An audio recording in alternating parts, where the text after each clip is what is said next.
So there has been a lot of rain over the last few days. That is just a small meandering burn that has burst its banks. So yeah, it's going to be a wet one today. Well, good morning everyone. It is Sunday morning. I'm out. I've not been out for weeks. After the two storms that have come through, I can't remember them, Used and Dudley or something, whatever it was. So I'm just going to have a wee check up there, but the main reason I'm out is I want to harvest a bit of birch or a bit of elm or something to make a new cooksa with. But just as I'm talking to you, I'm spying velvet shanks, so I'm going to go and take some. In fact, I'll get them on the way back, so I'm not going to. I've got lunch with me today, but I'll show you that later. And I've got two new bits of kit to show you. Two nice new bits of kit for my birthday, which is on Tuesday, so happy birthday to me. Thanks to the good lady for the early birthday presents. So I'm going to stop waffling on and I'm going to get across the fields. It's going to be very, very wet out there. So I'll probably just bring you back when I get to the camp, hopefully in one piece. But I'm sure it'll be fine. It's been through many a storm. The only thing I'm worried about is if a tree has come down. But the storm wasn't that bad up here, to be honest. I know down south, London way down south, kind of London and that kind of area, got it really bad. But it wasn't so bad up here, to be honest, where I am in Ayrshire. It was actually fine. Just a lot of rain, a bit of snow. But anyway, I'm going to shut up and we're going to get onto the camp and see if it's still in one piece.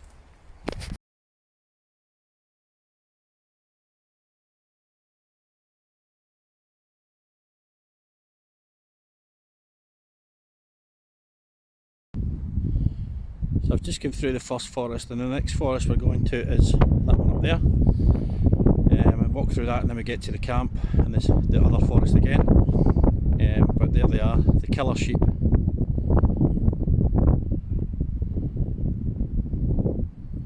But yeah, as I say, you'll be able to notice it's very wet on the field, so what I will do is, rather than walk down the edge, I'm probably just going to walk along the ridge there. This should be a little bit drier. So I'm kind of across the field now. It wasn't too bad, just because I stuck to the high line for the kind of ridge running along the field, but I've not seen it this flooded for a while, not for a good while. And as I walked up, I scared a couple of mallards, two males and a female, just paddling about in there. Yeah, so I think this could even be the worst I've ever seen it. It just shows you the amount of rainfall there's been.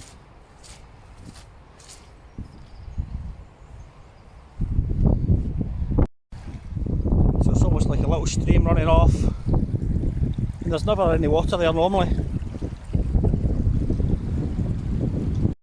That's my usual path in behind the fallen tree, but as you can see, there's absolutely no way I'm going that way, so I'll be in through there. Yeah, so I've never seen a flooding this far back before.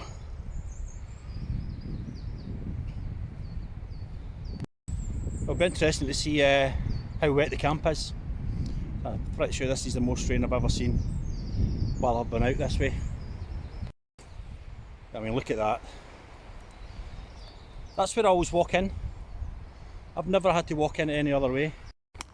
So this is what I'm facing all the way. The kind of access into the camp. It's just flooded everywhere. Yeah, so I've not seen this much rainwater flooding ever up this way, so I'm just gonna have to wade through it, get my feet, I will get my feet wet because my boots are pretty good. Altbergs that I use, kind of army issue. They're really good, they're amazing, wouldn't buy any other boot. But the camp looks fine, so let's go and have a look.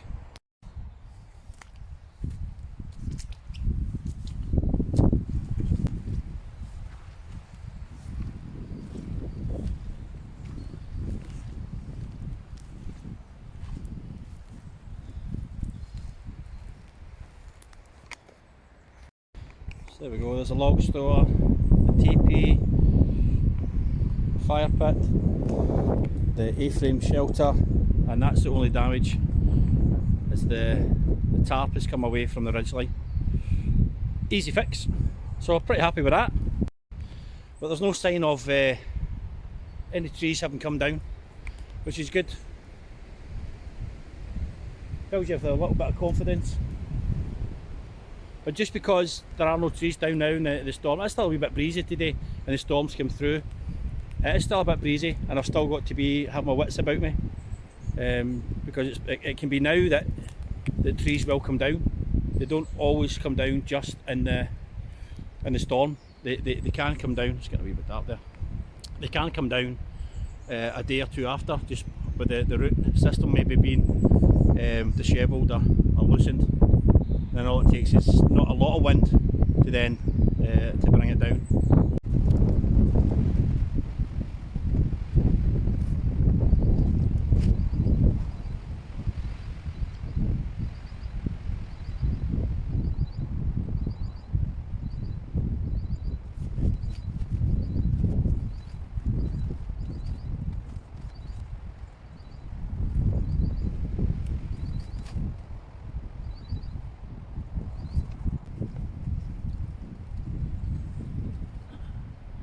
So I'm pretty sure someone has been here, because the tarp that I've just kind of semi-fixed was tied to the hammock, the wooden hammock, and an actual knot. So someone's been here, but nothing's been touched, nothing's been destroyed. Just had a look at the teepee, no evidence of anyone having been in there. Yeah, so I'm just having a look about. I know there's branches that have been taken down off these firs in the back of the other forest. So that could be the forestry commission, or the forestry people have come up and done that, or the telecoms people that have come up and done that. I'm just going to have a wee walk over and have a look. I thought it was obviously the wind has kind of ripped it, as it has there. Yeah, so there's definitely been somebody here, but nothing's been touched. As I say, just over there I can see a lot of pine boughs have been brought down on the outside of the forest. Whether that's the telecoms people just making sure that the branches don't overhang onto the wires, because there's telephone wires just out there, or if it's the forestry commission just come up and tidying things up and they've maybe seen this tarp flapping about and tied it down after the storm. I'm not sure. But yeah, I can see that here as well. Somebody's definitely been here, because that's another, and it's a proper knot that's been tied. It's a proper knot that's been tied, so that's not just been the wind ravelling it up on a branch. So yeah, am I concerned? I would be concerned if it was trashed, and because nobody comes up here. There's no real access here. You've got to come over the fields. You've got to come through a private house and park at a private garden and a house. Go through the garden, through his forest, through another forest to get to this forest. So that I know it would have to be people specifically coming here for a reason, and I can only think it's because of that there. They've maybe seen the tarp flapping about, had a wee nose about, maybe a wee bit of interest, and just tied the tarp up, which is fine, because quite possibly it might have blown away otherwise. Yeah, so that's my theory at the moment.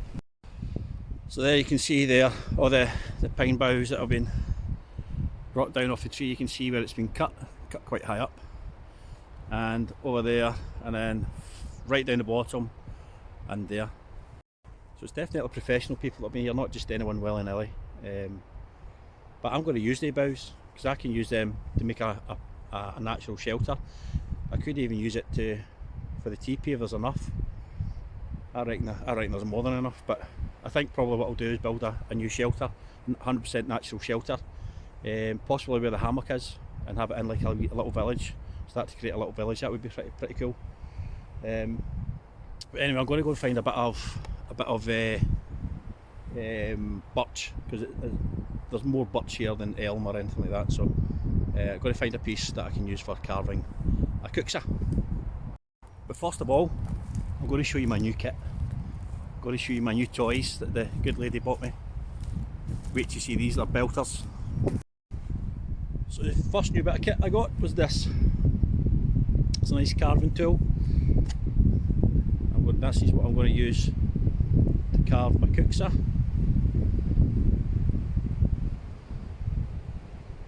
Wood tools.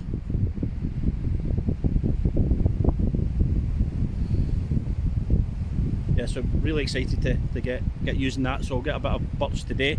And the other thing I've got is a cracking little mini kind of axe, small axe, that will help me when I'm carving, and just for, it's nice size, you can see there, it's a good size. So when I'm delimbing, you know, I can do loads of work. It's a proper sheath on it. There we go, look at that baby. Look at that little belter. Nice polished up edge, as you can see. So I'll look forward to taking one of my fingers off with that. It's hultafors, and I bought these from Woodland Ways down in Derbyshire. I was working down there a few weeks ago and popped into the bushcraft store, which is an absolute belter of a store, and yeah, got a couple of nice new toys, so can't wait to use them. I'm going to use them today. Woo! So I managed to find a bit, I think this is elm, I think it's elm anyway, but it's came down in the winds. I'm also seeing some velvet shanks, so that does tell me that it is elm, because shanks will grow on elm. So I'm just going to take a section off it and I'll put the rest back and use this for other tools, for other projects, sorry.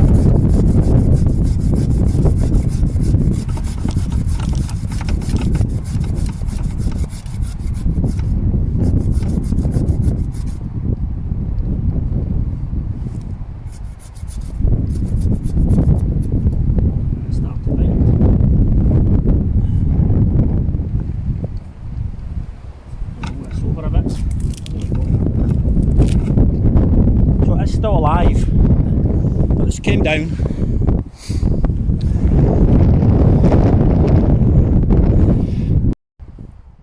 It is still alive, but it's came down in the winds. So rather than just lying on the ground and rotting, I'm gonna take it and make a cooksa and some spoons.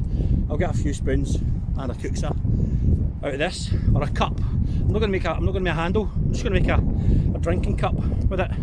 See how that looks. That looks pretty cool. Everyone's got a cooksa, so I just want a cup. I want to be different. So yeah, pretty happy with the find. And now I'm going to go and get these shanks as well. Woo! There you are, you can just see them there.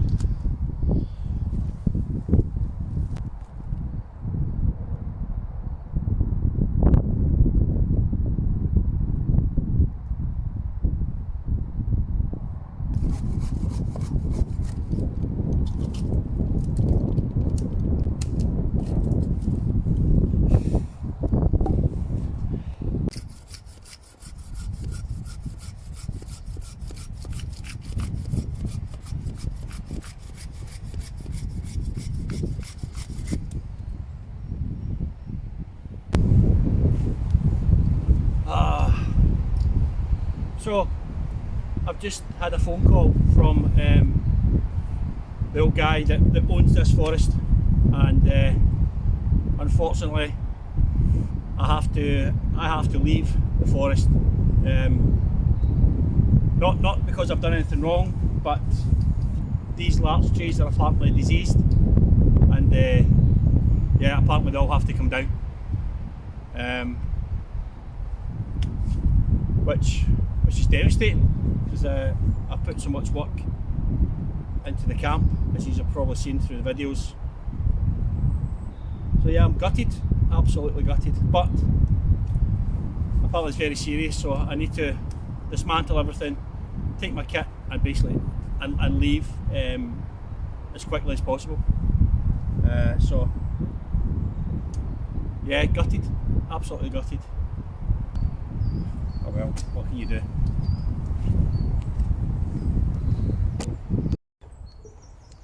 I suppose I could take one last video. Absolutely gutted. Never even got a chance to spend a night, overnight in the teepee either. the day I came up to do it, it was blowing a hoolie and I bailed out. You seen that video?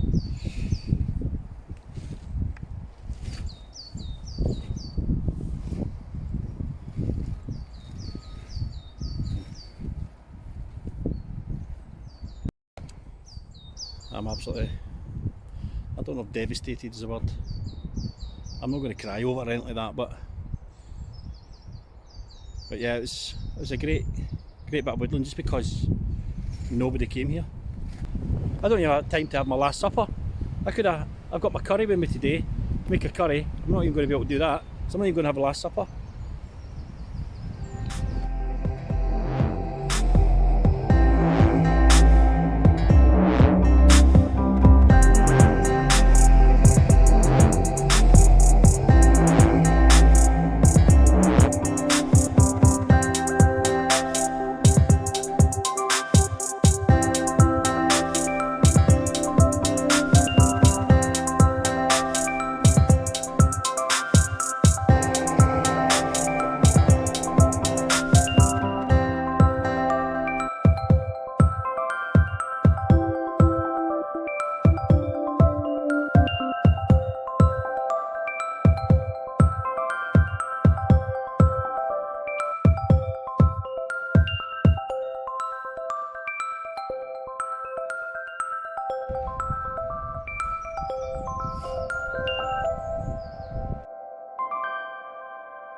So I'll go down and have a chat with the old guy to see what he's saying,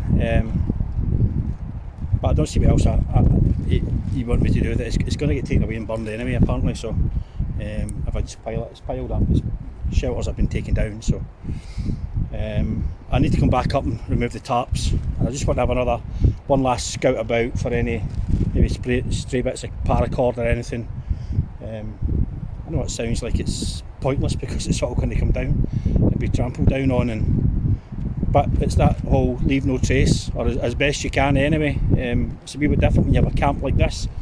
You've got permission to do it, and they're okay with you building structures. But this was well, who could have seen ahead and seen that this was going to be the case. So anyway, I'll go and have a chat with him and see what he's saying. Just before I head off, I just want to say thank you to Wayne. You'll see him in the new intros and outros. I think they're fabulous. So Wayne helped me with that. So Wayne, big shout out to you. Thanks very much. I'm not sure if you wanted me to mention a second name or anything like that. I'll check that out first. And if you're happy for me to do so, I will in the next video. But thanks Wayne, really appreciate it. It came in the worst video ever though, right enough. But hey, it is what it is. So I've been down and had a chat with the old guy that owns the forest, and yeah, so it's a compulsory removal of the trees because apparently there's a lot of disease on the west coast of Scotland in larch, and only in larch. But luckily for him, it's only a small part of his woodlands larch, the rest is pine. But it's just a shame. So the wind kicking up now as well, just going to step back in here. Really enjoyed that kill. It was brilliant. It was really good because nobody was going to find it. But unfortunately, disease found it and it's ruined it. Yeah, so I think that'll be. I'll call it a day as far as permanent shelter builds. It's just so much hassle when something either they get found or likes of this. It's soul destroying actually, because a lot of work and effort goes into them. So I don't know if I could be bothered with the hassle of having to take one down again. I'll have a think. I'm still going to want one that I have with Ben and Brian up in our secret location. So anyway, I'm off up to get these tarps and I'll catch you in a bit. Well, that's me, back in the car, packed all the stuff up from the camp, and I'll head home, stick it up the loft with all my other gear, and as I say, I can't see me starting another camp anywhere else. It's just too much work for it to kind of end like that. It just yeah, because this year would have been the year I would have got most pleasure out of it, because it was pretty much built, kind of on and off spells, and I had planned on spending a week or so in the summer or the kind of springtime up there, but it's not to be. Anyway, start of another chapter in bushcraft for JQ Outdoors. Maybe then what we'll do is just put more energy into the camp up that I share with Ben and Brian. We started a teepee up there, so I've got the tarp. That'll maybe just throw the tarp onto that one, and that one will be good to go. Anyway, guys, if you've watched all the way to the end, thank you. I appreciate it, and if you can like, subscribe, leave a wee comment, let me know what you think about whether I should start another camp somewhere or just, I think I'm going to be a bit of a nomad. I think I'm going to just either build an overnight shelter that I can dismantle and leave no trace, or just buy a nice light wee tent and do a bit of wild camping for a bit. Anyway, let me know what you think, and I'll catch you all later. Bye now.